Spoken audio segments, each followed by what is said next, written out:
No dobro. Tako, vraćala sam se ja jučer znači doma, izlazim ja sa parkirališta i naletim na 2 igrače karte.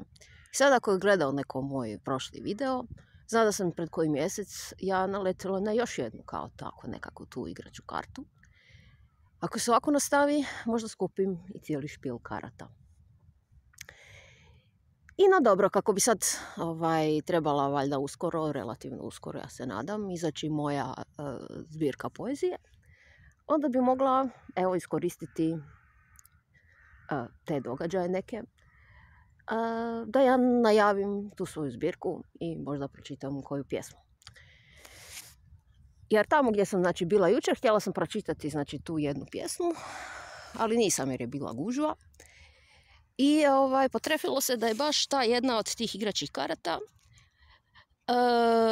redni broj te pjesme koju sam htjela pročitati. Pa dakle, krenimo redom. Evo. Ovo je bila prva karta koju sam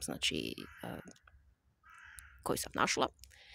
To je kao nekakav 7 pik. Ja se nadam da je ovo pik, ja ne poznam karte, nisam nikad igrala to me nikad nije zanimalo.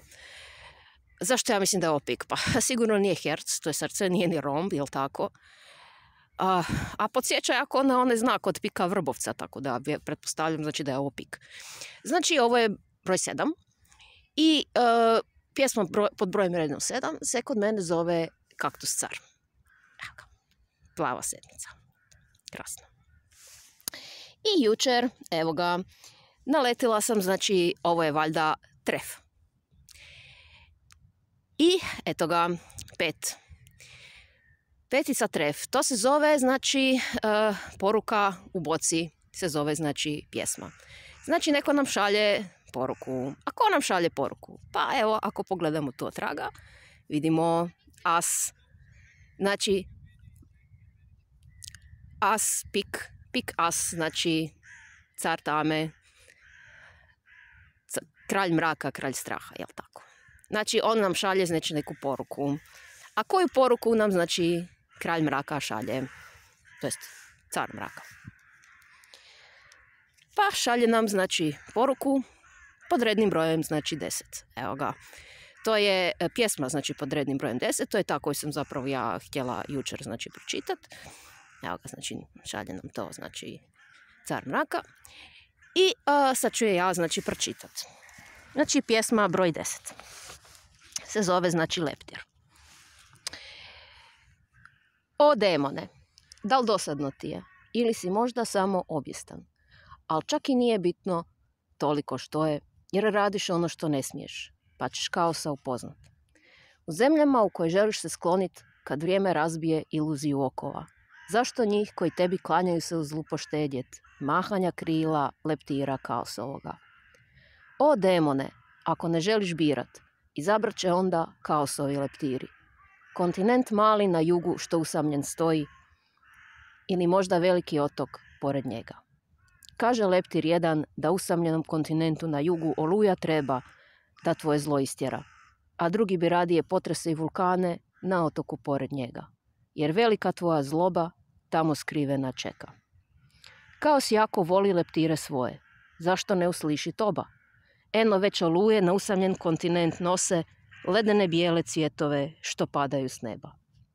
Sada još treba probuditi veliki dimnjak na otoku pored njega, ali velika predstava to je, a to najavu zahtjeva. Kaos budi dimnjake manje, treba ih malo propuhat. To pozdravi leptiru svome koji ga u oči gleda.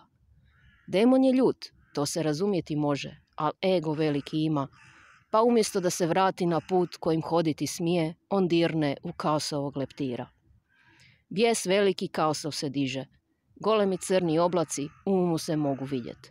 To oluje se kreću posvuda. Kaosu dođe demon, ali ne onaj, i pogleda ga u oči, tamo negdje izvan svijeta.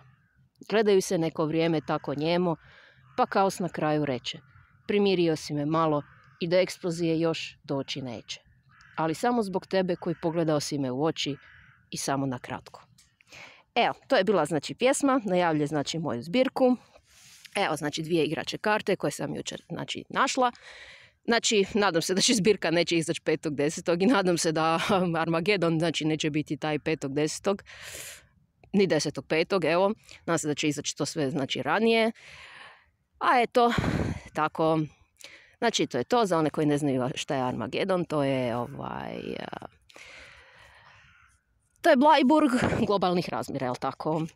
Eto, planetarnih razmjera. Eto, to je bilo to. Ja jedva čekam da izađe moja zbirka i nadam se da vam se evo svidjela najava. To je tako kakve pjesme, takva je najava. I pjesme će, znači, moja zbirka će izaći, znači, pod jednim pseudonimom, a o tom potom koji će to biti pseudonim isto će pasati lijepo, znači, uklopit će se, znači, u cijelu tu priču i tako. Eto, pusa svima. Evo ga.